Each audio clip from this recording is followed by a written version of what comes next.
दोस्तों, क्या आप जानते हैं सनातन धर्म या फिर हम कहें तो हिंदू धर्म के देवता भगवान श्री राम को 14 बरस का ही वनवास क्यों मिला? आइए जानते हैं। हिंदू धर्म में कई सारे पवित्र धार्मिक ग्रंथ हैं, जिनमें से रामायण हिंदुओं का काफ़ी महत्वपूर्ण ग्रंथ है, जहाँ बताया गया है कि कैसे अधर्म का नाश करने के लिए साक्षात भगवान विष्णु ने धरती पर अवतार लिया था। इसके अतिरिक्त रामायण में भगवान विष्णु के अवतार मर्यादा पुरुषोत्तम श्री राम के जीवन संघर्षों को विस्तार से बताया गया है। ऐसे में धार्मिक स्रोतों के आधार पर आज हम आपको बताएंगे कि क्यों भगवान श्री राम को 14 बरस का ही वनवास मिला था। इसके पीछे कुछ निम्न कारण ये भी थे। माता कैकेयी का वरदान। भगवान श्री राम महाराजा दशरथ और रानी कौशल्या के ज्येष्ठ यानी कि बड़े पुत्र थे। उनके 3 भाई लक्ष्मण, भरत और शत्रुघ्न थे। इसके अलावा राजा दशरथ की 2 अन्य रानियां थीं, जिनके नाम क्रमशः सुमित्रा और कैकेयी था। रामायण की कहानी के अनुसार रानी कैकेयी को दिए एक वचन के आधार पर राजा दशरथ ने भगवान श्री राम को वनवास भेज दिया था, क्योंकि एक बार देवासुर से युद्ध के दौरान जब राजा दशरथ के रथ के पहिए की कील निकल गई थी, तब रानी कैकेयी ने अपनी वज्र उंगली को कील के स्थान पर लगा दिया था, जिससे राजा दशरथ की जान बच गई थी। जिसके बाद राजा दशरथ ने रानी कैकेयी को 3 वरदान मांगने को कहा। समय आने पर रानी कैकेयी ने राजा दशरथ से श्री राम को 14 वर्षों के लिए वनवास पर भेजने और भरत को गद्दी सौंपने का वचन मांग लिया।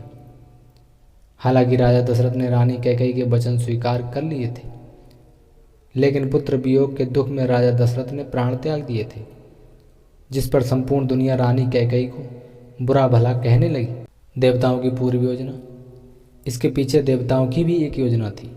भगवान राम के 14 वर्षीय वनवास को लेकर एक कहानी प्रचलित है कि रानी कैकेयी से ऐसा देवलोक के देवताओं ने करवाया था, क्योंकि देवतागण जानते थे कि यदि रावण को हराना है तो व्यक्ति को अपनी 5 ज्ञानेंद्रियों कान, जीभ, त्वचा, आँख और नाक समेत 5 कामेंद्रियों बाघ, पाड़ी, पायु, पाद, उपस्थ और मन, बुद्धि, चित्त और घमंड पर नियंत्रण करना होगा। गोचर दशा के अनुसार प्राचीन समय में शनि महाराज की चाल के आधार भी साल और वर्ष का निर्धारण किया जाता था। ऐसे में हम कह सकते हैं कि रामायण की कथा में ये सब पहले से ही रचित था, जिसके तहत भगवान श्री राम को 14 वर्ष का वनवास दिया गया। रावण का जीवन काल की अगर बात करें तो धार्मिक मान्यताओं के अनुसार लंका नरेश रावण की अमरत्व जिंदगी के 14 बरस ही शेष बचे थे, और यह बात रानी कैकेयी भली भांति जानती थी।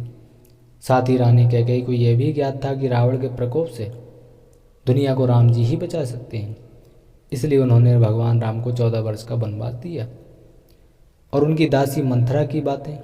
भगवान राम को 14 वर्षों के लिए वनवास पर भेजने की योजना देवी सरस्वती ने देवलोक से ही दासी मंथरा की वाणी में कह दी थी, जिसके चलते दासी मंथरा के कहने पर ही रानी कैकेयी ने श्री राम को 14 वर्ष के वनवास पर भेजा था।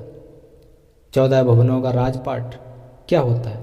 रानी कैकेयी श्री राम को सबसे अधिक प्रेम करती थी, लेकिन भगवान श्री राम को वनवास पर भेजने के बाद दुनिया ने उन्हें एक बुरी स्त्री मानना शुरू कर दिया था। कुछ लोगों का यह तक मानना है कि रानी कैकेयी ने अपने पुत्र भरत को अयोध्या का राजपाट मिल जाने के मोह में भगवान राम को 14 वर्षों के वनवास पर भेज दिया था, क्योंकि 14 साल बाद कोई भी अपने शासन को दोबारा पाने के योग्य नहीं रह जाता है।